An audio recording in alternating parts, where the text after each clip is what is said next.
So I've had a relationship with the warehouse for quite a while now, actually. I'm thinking of probably about 12 years or so.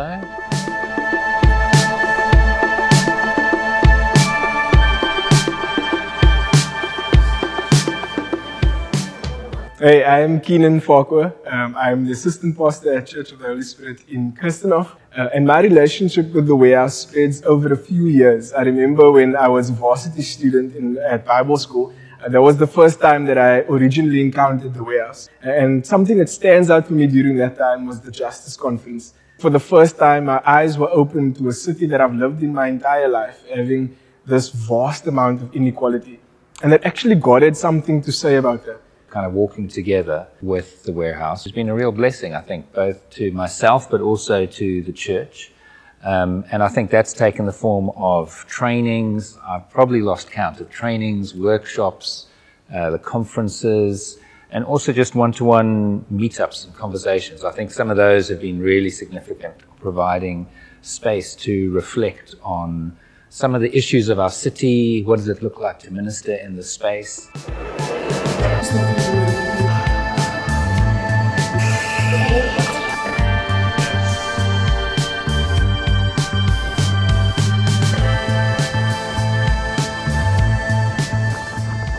So one of the helpful things for me was encountering the warehouse at a young age. I was still a youth pastor at a church in Berkeley, and it gave me the opportunity and the freedom to explore what these things that I've now seen mean for me as a follower of Jesus here, and mean for the people around me that's following Jesus with me. And what I'm so thankful for is that it gave us not just language, but it gave us tools like the praxis cycle that we had learned through various encounters with the warehouse, that gave us the ability to now immerse ourselves in not just our local church, but in the community that we are part of. And then as I journeyed through my own faith journey, I then found myself at a church in Kirstenhof. And that move meant that not only have I been moving place and community, I was also moving to a whole new different group of people. And I'm so thankful that during those moves and those shifts in my own personal life and my own personal ministry, there have been people, staff members at the warehouse, who have stayed consistent throughout that time. And that consistency meant that as I moved to a new place, I was able to use some of those same tools in the new place. I remember us having some really amazing times with the warehouse staff as they took some of the people from our church around the city on a pilgrimage to kind of see the different places, to hear the different stories of the city, and to reconcile the fact that God is at work in every area of our city, and that we have a responsibility as followers of Jesus to be faithful to the call of God in every area of the city. And then just recently, moving from the church in Kirstenhof to a church in Kirstenhof with a whole new group of people. And again, what I love about that move is that there's been the consistency of the people at the warehouse, the people who have encouraged me to continue that praxis cycle, to continue using the same tool, the tool that allows me to pause and listen and see what God is doing before stepping in and doing stuff.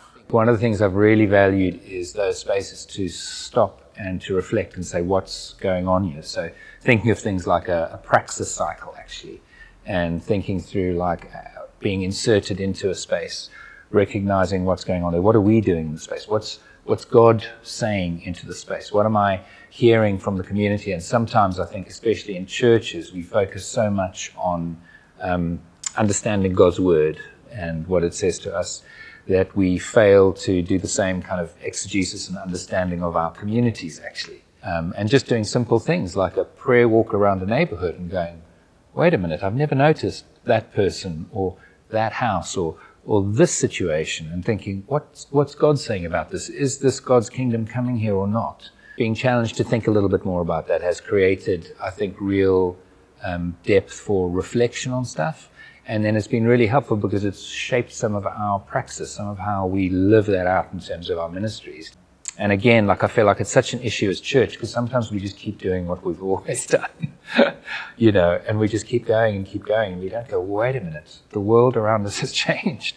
And maybe I'm not answering the questions I need to anymore, or responding in the way that we need to.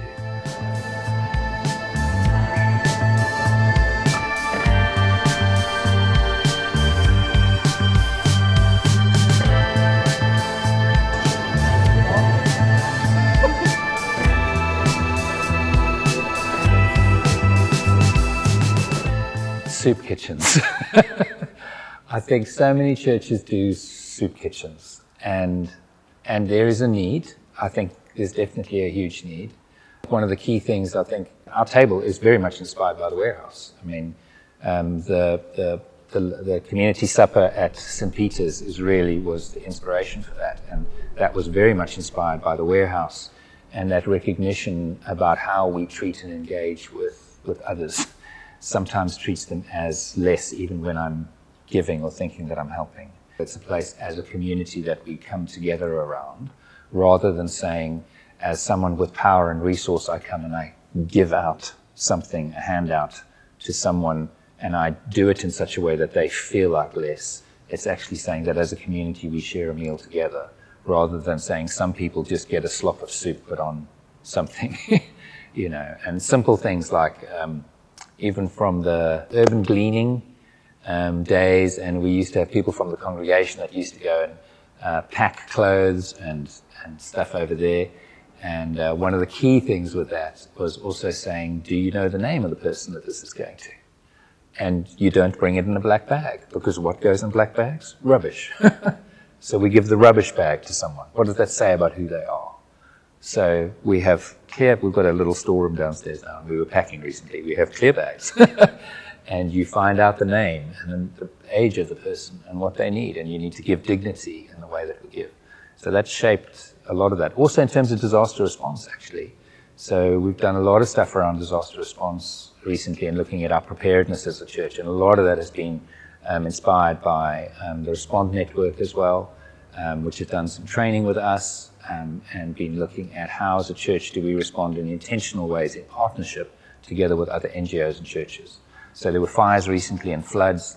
We had a team who were able to go in and provide support and then some material goods as well in that, but looking at how we do that in a way that gives dignity rather than demeaning, which a lot of the time, and also actually there's so much stuff, or just stuff around like continuous trauma.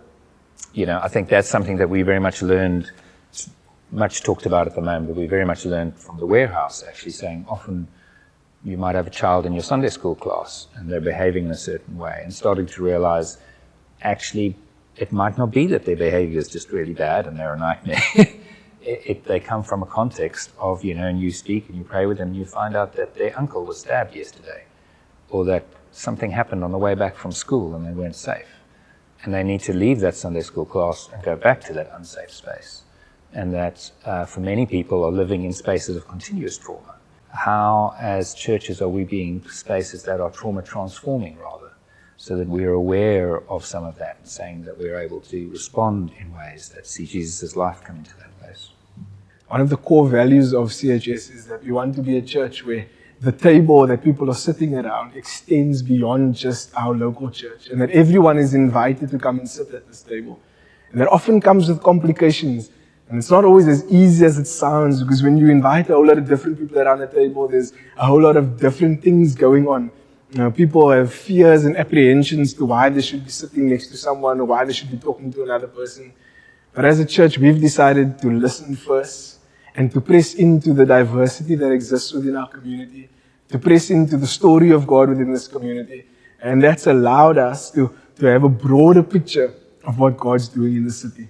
And all of that has come through years of engagement with the work that the warehouse has done, years of engagement of the faithfulness of the staff of the warehouse to keep kind of imparting in us, and various conferences and various courses and opportunities to learn that the warehouse is structured. It has impacted my ministry and our ministry as a church.